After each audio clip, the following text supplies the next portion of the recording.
Hi everyone, welcome to my studio. I'm excited to have you here today. I want to show you a few tricks and tips that I like to do, and we're going to focus on the illusion of transparency to start with. So let's take a look at the quilt right behind me. That's my pattern called Transparent Stars. Let's take a look at my quilt called Transparent Stars. I enjoy working with stars and I enjoy doing different things with them. But if you take a look at this particular block, you can see I've added some different shading into the block, and that gives the effect that you have a light square laid over top of the center, and it also looks like these background areas have been laid over each other and you can see through them. Now, transparency is a fun illusion because it's done with shapes, simple shapes, and it's also done with value. When I put this together, I was amazed at how much depth it has, and it almost shimmers. Let me show you how I started with the drawing. How do I start making something look transparent? Well, I usually start with a traditional quilt block, and I like to work with simple blocks. I find that they allow the illusion to show through rather than too many piecing lines and things like that. So let's take a look at one of the drawings that I did when I created my transparent star quilt. Here we have the variable star block.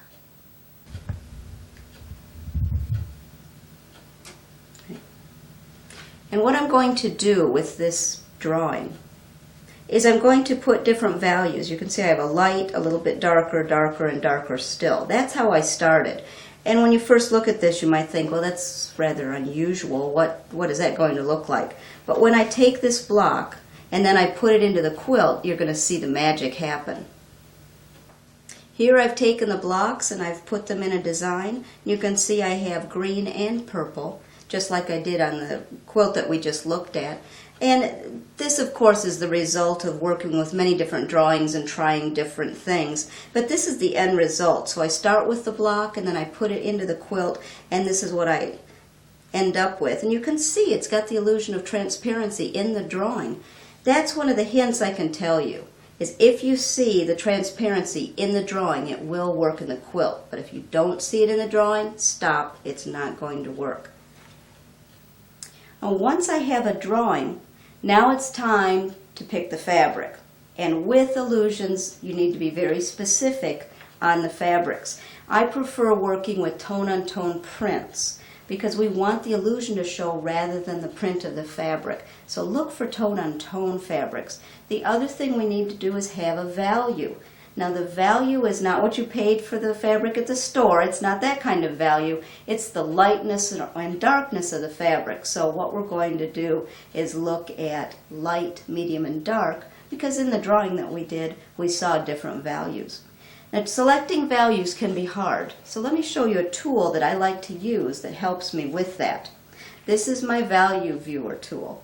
And I want to show you how to use it because many of you may have seen this, may have used it, but often in classes I see you using it incorrectly. So let me show you how to use it and why we're going to use it.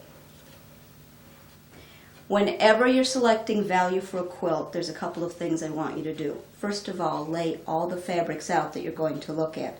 Don't look at one. Use the value tool and say, oh, that looks like a light value. Don't do that. Value is relative. If I held up a pink fabric and said, what value is it? You'd say, oh, that's a light.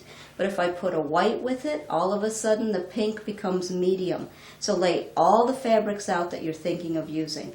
Now, what the value tool does is it helps you see the value of the fabric rather than the print or the texture.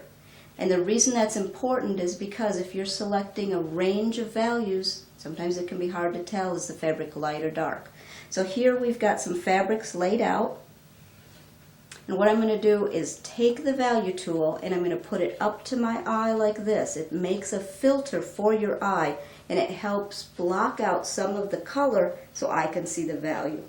When I look at this, I can see that these two values are almost exactly the same. I can see this one is a little bit darker. That's what this tool does. But the red does not work on red fabrics. So that's why we have a green value finder. Do the same thing. You can put it up to your eye and look through it. Now when you put it up to your eye, don't put it like this. Too much light can get in here. Put it all the way up to your eye. Think of it as a filter. But these are designed specifically to do a couple of things. First of all, notice it's wide enough to put it up to your eye so you're not having to move it around to see through it. The other thing that I've designed these for is to overlap them. Take the two value tools, overlap them, put them up to your eye, and take a look at your fabric. What this does is create a black and white scale. So as I'm looking at you, it looks like I'm looking through a black and white TV. It takes away the value, or it takes away the texture, so I can see the value. I use this tool whenever I'm selecting fabrics for any quilt that I do. It helps me see the true value of the fabric. So this is one of my secret weapons. Let's take a look at some fabric that will work for the Transparent Stars quilt. I want to share with you some fabric that I'm very proud of. This is some fabric I've designed for Blank Quilting. As many of you know, I've been designing fabrics with them for about 6 years. And this is one that I designed specifically with quilters in mind. I'm a quilter just like you are, so I'm always thinking of what will work for us, what do we need? And I know that often in my quilts, and I know the same with you, we're looking for fabrics that shade light to dark, or maybe we're looking for a light fabric and we need the medium or dark to go with it, but we can't find it. So we go to store looking for that perfect match. Well, it's kind of fun to visit all the quilt shops in the area, and I still do that too, but this takes the guesswork out of picking fabrics. What I've done, and let me go over here so you can see some of the colors. What I've done here is I've given you 4 gradations on each fabric. So this gradates light to dark on the bolt. These are just some of the colors that are available. Let's look at this big yard piece right here, and I can tell you exactly what it's about and how I designed it. You can see that selvage to selvage I have 4 gradations. So this is how it comes on the bolt, just like this. Now also, take a look. Do you see the line that's in between each value? Well, let me lay this down and show you why I did that. I have given you 11 inches per section. That gives you a good area to make lots of cuts. It also shows you exactly where to cut it apart. And that's the first thing I do when I get my fabric, is I cut it apart on this little cut line. So there's no guesswork. Where does the line change? Is that light? Am I going into the medium area? We've taken that guesswork out of the way for you. So go ahead and cut this apart with scissors first. Then you have 4 11-inch pieces to work with. So on this yard of fabric, I actually have, think of it as 1/4 of a yard of each one of these colors.